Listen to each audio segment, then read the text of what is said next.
Welcome to Little Friday, featuring Louisa May Alcott's book, Little Women. Read by Amber Jacoba. Sponsored by Gals Guide.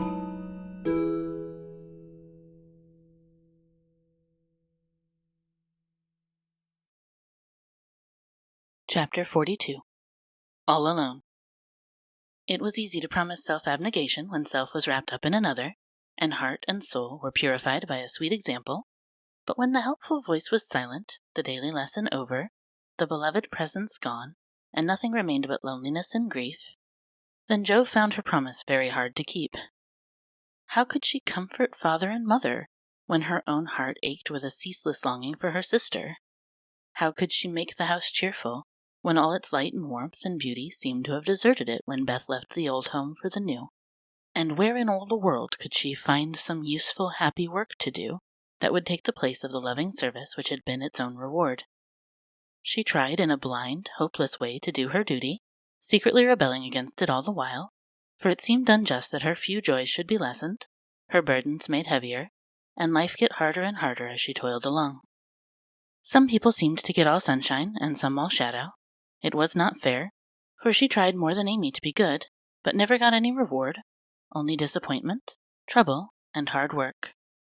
Poor Jo, these were dark days to her, for something like despair came over her when she thought of spending all her life in that quiet house, devoted to humdrum cares, a few small pleasures, and the duty that never seemed to grow any easier. I can't do it. I wasn't meant for a life like this, and I know I shall break away and do something desperate if somebody don't come and help me, she said to herself when her first efforts failed, and she fell into the moody, miserable state of mind which often comes when strong wills have to yield to the inevitable. But someone did come and help her, though Jo did not recognize her good angels at once, because they wore familiar shapes and used the simple spells best fitted to poor humanity. Often she started up at night, thinking Beth called her, and when the sight of the little empty bed made her cry with the bitter cry of an unsubmissive sorrow, "Oh, Beth, come back, come back."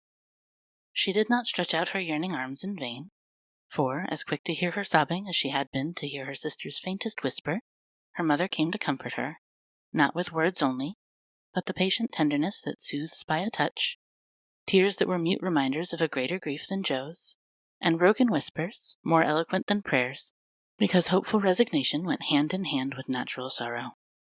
Sacred moments, when heart talked to heart in the silence of the night, turning affliction to a blessing, which chastened grief and strengthened love. Feeling this, Jo's burden seemed easier to bear, duty grew sweeter, and life looked more endurable, seen from the safe shelter of her mother's arms. When aching heart was a little comforted, troubled mind likewise found help, for one day she went to the study, and leaning over the good gray head lifted to welcome her with a tranquil smile, she said, very humbly, "Father, talk to me as you did to Beth. I need it more than she did, for I'm all wrong." "My dear, nothing can comfort me like this," he answered, with a falter in his voice, and both arms round her, as if he too needed help, and did not fear to ask it. Then, sitting in Beth's little chair close beside him, Jo told her troubles, the resentful sorrow for her loss, the fruitless efforts that discouraged her, the want of faith that made life look so dark, and all the sad bewilderment which we call despair. She gave him entire confidence, he gave her the help she needed, and both found consolation in the act, for the time had come when they could talk together not only as father and daughter, but as man and woman, able and glad to serve each other with mutual sympathy as well as mutual love. Happy, thoughtful times there in the old study which Jo called the Church of One Member, and from which she came with fresh courage, recovered cheerfulness, and a more submissive spirit. For the parents who had taught one child to meet death without fear were trying now to teach another to accept life without despondency or distrust, and to use its beautiful opportunities with gratitude and power. Other helps had Jo, humble, wholesome duties and delights that would not be denied their part in serving her, and which she slowly learned to see and value. Brooms and dishcloths never could be as distasteful as they once had been, for Beth had presided over both, and something of her housewifely spirit seemed to linger round the little mop and the old brush that was never thrown away.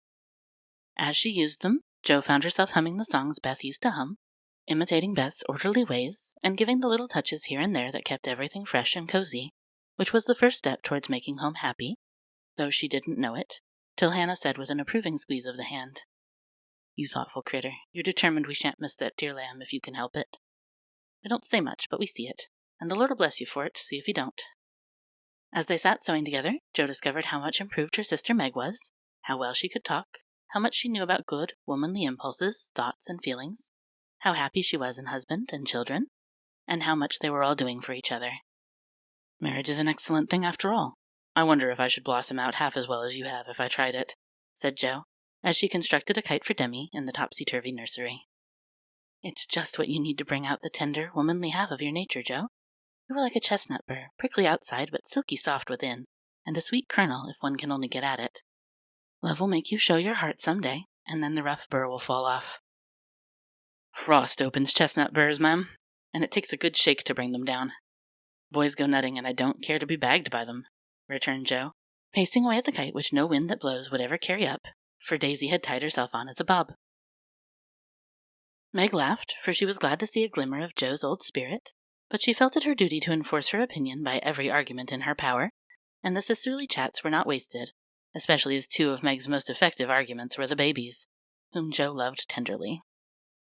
Grief is the best opener for some hearts, and Jo's was nearly ready for the bag, a little more sunshine to ripen the nut, then not a boy's impatient shake, but a man's hand reached up to pick it gently from the burr and find the kernel sound and sweet. If she had suspected this, she would have shut up tight and been more prickly than ever. Fortunately, she wasn't thinking about herself, so when the time came, down she dropped. Now, if she had been the heroine of a moral storybook, she ought at this period of her life to have become quite saintly, renounced the world, and gone about doing good in a mortified bonnet, with tracts in her pocket. But you see, Jo wasn't a heroine. She was only a struggling human girl, like hundreds of others, and she just acted out her nature, being sad, cross, listless, or energetic, as the mood suggested. It's highly virtuous to say we'll be good, but we can't do it all at once, and it takes a long pull, a strong pull, and a pull all together, before some of us even get our feet set in the right way.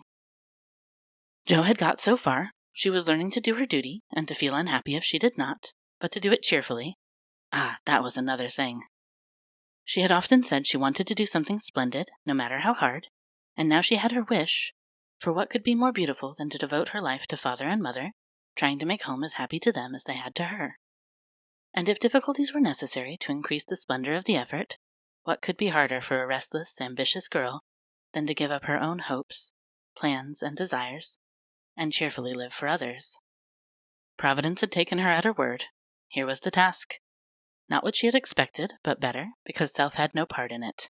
Now, could she do it? She decided that she would try, and in her first attempt, she found the helps I have suggested. Still another was given her, and she took it, not as a reward, but as a comfort, as Christian took the refreshment afforded by the little arbor where he rested, as he climbed the hill called Difficulty. "Why don't you write? That always used to make you happy," said her mother once, when the desponding fit overshadowed Jo. "I've no heart to write, and if I had, nobody cares for my things." "We do. Write something for us, and never mind the rest of the world. Try it, dear. I'm sure it would do you good, and please us very much." "Don't believe I can." But Jo got out her desk and began to overhaul her half-finished manuscripts. An hour afterward, her mother peeped in, and there she was, scratching away, with her black pinafore on, and an absorbed expression which caused Mrs. March to smile and slip away, well pleased with the success of her suggestion. Jo never knew how it happened, but something got into that story that went straight to the hearts of those who read it, for, when her family had laughed and cried over it, her father sent it, much against her will, to one of the popular magazines, and to her utter surprise it was not only paid for, but others requested. Letters from several persons, whose praise was honor, followed the appearance of the little story, newspapers copied it, and strangers as well as friends admired it. For a small thing, it was a great success, and Jo was more astonished than when her novel was commended and condemned all at once. "I don't understand it. What can there be in a simple little story like that to make people praise it so?" she said, quite bewildered. "There is truth in it, Jo. That's the secret. Humor and pathos make it alive, and you have found your style at last. You wrote with no thought of fame or money, and put your heart into it, my daughter. You have had the bitter. Now comes the sweet. Do your best, and grow as happy as we are in your success." If there is anything good or true in what I write, it isn't mine. I owe it all to you and Mother and to Beth," said Jo, more touched by her father's words than by any amount of praise from the world. So, taught by love and sorrow, Jo wrote her little stories and sent them away to make friends for themselves and her, finding it a very charitable world to such humble wanderers, for they were kindly welcomed and sent home comfortable tokens to their mother, like dutiful children whom good fortune overtakes. When Amy and Laurie wrote of their engagement, Mrs. March feared that Jo would find it difficult to rejoice over it, but her fears were soon set at rest, for though Jo looked grave at first, she took it very quietly, and was full of hopes and plans for the children before she read the letter twice. It was a sort of written duet, wherein each glorified the other in lover-like fashion, very pleasant to read and satisfactory to think of, for no one had any objection to make. "You like it, Mother?" said Jo, as they laid down the closely written sheets and looked at one another. "Yes, I hoped it would be so, ever since Amy wrote that she had refused Fred. I felt sure then that something better than what you call the mercenary spirit had come over her, and a hint here and there in her letters made me suspect that love and Laurie would win the day." "How sharp you are, Marmee, and how silent. You never said a word to me." "Mothers have need of sharp eyes and discreet tongues when they have girls to manage. I was half afraid to put the idea into your head, lest you should write and congratulate them before the thing was settled." "I'm not the scatterbrain I was. You may trust me. I'm sober and sensible enough for anyone's confidant now." "So you are, dear, and I should have made you mine, only I fancied it might pain you to learn that Teddy loved anyone else. Now, Mother, did you really think I could be so silly and selfish after I'd refused his love, when it was freshest, if not best?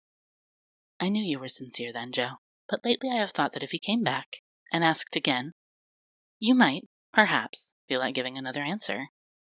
Forgive me, dear, I can't help seeing that you are very lonely, and sometimes there is a hungry look in your eyes that goes to my heart. So I fancy that your boy might fill the empty place if he tried now. No, Mother, it is better as it is, and I'm glad Amy has learned to love him. But you are right in one thing. I am lonely. And perhaps if Teddy had tried again, I might have said yes. Not because I love him any more, but because I care more to be loved than when he went away. I'm glad of that, Jo, for it shows that you are getting on. There are plenty to love you, so try to be satisfied with father and mother, sisters and brothers, friends and babies, till the best lover of all comes to give you your reward. Mothers are the best lovers in the world, but I don't mind whispering to Marmee that I'd like to try all kinds. It's very curious, but the more I try to satisfy myself with all sorts of natural affections, the more I seem to want. I'd no idea hearts could take in so many. Mine is so elastic, it never seems full now, and I used to be quite contented with my family. I don't understand it." "I do." And Mrs. March smiled her wise smile as Jo turned back the leaves to read what Amy said of Laurie. "It is so beautiful to be loved as Laurie loves me. He isn't sentimental, doesn't say much about it, but I see and feel it in all he says and does, and it makes me so happy and so humble that I don't seem to be the same girl I was. I never knew how good and generous and tender he was till now, for he lets me read his heart, and I find it full of noble impulses and hopes and purposes, and am so proud to know it's mine. He says he feels as if he could make a prosperous voyage now with me aboard as mate, and lots of love for ballast. I pray he may, and try to be all he believes me, for I love my gallant captain with all my heart and soul and might, and never will desert him while God lets us be together. Oh, Mother, I never knew how much like heaven this world could be, when two people love and live for one another." "And that's our cool, reserved, and worldly Amy. Truly love does work miracles. How very, very happy they must be." And Jo laid the rustling sheets together with a careful hand, as one might shut the covers of a lovely romance, which holds the reader fast till the end comes, and he finds himself alone in the workaday world again. By and by, Jo roamed away upstairs, for it was rainy and she could not walk. A restless spirit possessed her, and the old feeling came again, not bitter as it once was, but a sorrowfully patient wonder why one sister should have all she asked, the other nothing. It was not true, she knew that, and tried to put it away, but the natural craving for affection was strong, and Amy's happiness woke the hungry longing for someone to love with heart and soul, and cling to while God let them be together.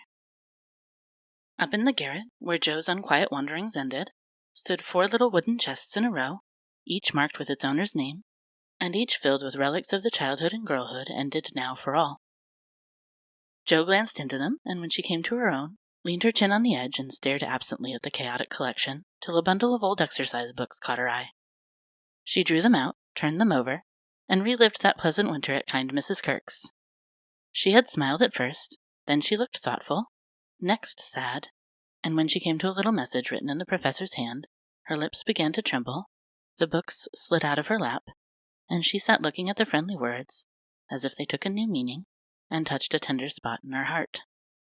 Wait for me, my friend. I may be a little late, but I shall surely come. Oh, if he only would. So kind, so good, so patient with me always, my dear old Fritz.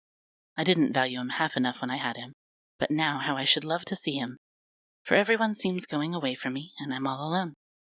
And holding the little paper fast, as if it were a promise yet to be fulfilled, Jo laid her head down on a comfortable rag bag and cried, as if in opposition to the rain pattering on the roof.